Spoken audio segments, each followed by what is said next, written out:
कुश्ती का प्रदर्शन कैसे रहेगा, तो मैंने कहा कि कुश्ती का प्रदर्शन जितना अच्छा पहले था उतना अच्छा नहीं रहेगा, क्योंकि 1 साल से कुश्ती की गतिविधि बंद है। नेशनल नहीं हुआ, ट्रायल नहीं हुआ, किसी बच्चे के हाथ में कोई सर्टिफिकेट नहीं है, कोई लड़कियों का कोई कैंप नहीं लगाया, लड़कों का कोई कैंप नहीं लगा, और इसमें कुछ खिलाड़ी ऐसे हैं जो बिना ट्रायल के गए हैं, बिना ट्रायल के गए हैं।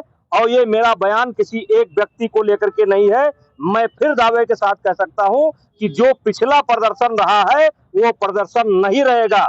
अभी वर्ल्ड चैंपियनशिप हुई है, पिछली बार वर्ल्ड चैंपियनशिप में कुश्ती को 5 मेडल मिले थे और 4 बच्चे क्वालिफाई हुए थे। इस बार एक बच्चा केवल रोध होकर के क्वालिफाई हुआ है।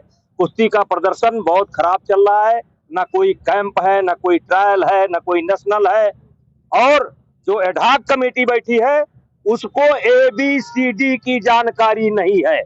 जो कुश्ती को चला रही है एडहॉक कमेटी उसको ABCD की जानकारी नहीं है। अगर इसी तरीके से चलता रहा तो कुश्ती का सत्यानाश हो जाएगा। सांसद जी, JNU का एक मुद्दा फिर से चालू हुआ है। JNU में इस बार एक बार फिर से विवाद उत्पन्न हुआ है और यहाँ इस बार दीवारों पर लिखा गया है कि भगवा जलेगा, मोदी तेरी कब्र खुदेगी। तो क्या लगता है आपको कि 2024 का चुनाव आ रहा है, ऐसे में JNU एक बार फिर सुर्खियों में है?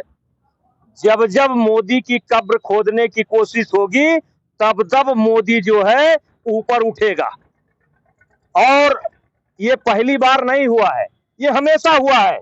और कहते हैं कि जाको प्रभु दारुण दुख दीना, ताकि मत पहले हरीना। आज ये जो विपक्षी पार्टियां हैं इनका मत जो है इस समय गायब हो रहा है, और ये मोदी की कब्र नहीं खोद रहे हैं। मोदी की कब्र खोदने की बात करके ये स्वयं अपनी कब्र खोदने की बात कर रहे हैं। अभी जब चुनाव का समय आएगा तो ये राहुल गांधी या प्रियंका गांधी मंदिर मंदिर जाएंगे, और कोई हनुमान जी का अपने आप को भक्त बताएगा, कोई भोलेनाथ का अपने आप को भक्त बताएगा, कोई राम जी को बताएगा, कोई कृष्ण को बताएगा। अगर हिंदू धर्म में इन्हें जरा सा आस्था और विश्वास है तो इनको ये मानना चाहिए कि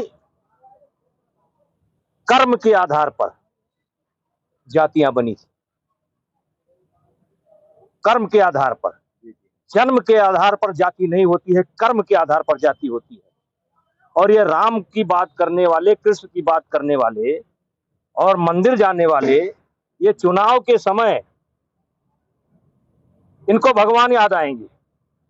इनको शायद पता नहीं है कि ब्रह्मा जी से उत्पत्ति हुई है, और ब्रह्मा जी के बाद मनु तक आ जाइए, और मनु के बाद परीक्षित तक आ जाइए, और परीक्षित के बाद आप तक आ जाइए। और मैं आपके जरिए राहुल गांधी को बताना चाहता हूं कि महाभारत काल के बाद ही ईसाई धर्म का निर्माण हुआ है, महाभारत के काल के बाद ही इस्लाम धर्म का निर्माण हुआ है, महाभारत के बाद ही जैन धर्म का निर्माण हुआ है, महाभारत के बाद ही सिख धर्म का निर्माण हुआ है। आज ये जातियों की बात करते हैं।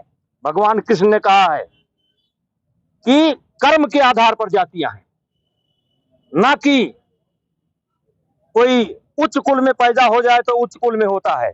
आज ये वोट के लिए समाज को बांटना चाहते हैं, आज ये देश की बागडोर अपने हाथ में लेना चाहते हैं और दूसरे तरफ समाज को बांटना चाहते हैं, अगड़ा और पिछड़ा कर रहे हैं। ये बांटना चाहते हैं, या तो वो राम की बात करना छोड़ दे, कृष्ण की बात करना छोड़ दे, भोलेनाथ की बात करना छोड़ दे, टीका लगाना छोड़ दे, चंदन लगाना छोड़ दे, और या तो जात की बात करें। फिर बड़े दावे के साथ कहता हूं, कोई व्यक्ति उच्च कुल में पैदा होने के नाते उच्च कुल का नहीं हो जाता है। कर्म के आधार पर यह सारी व्यवस्था बनी है।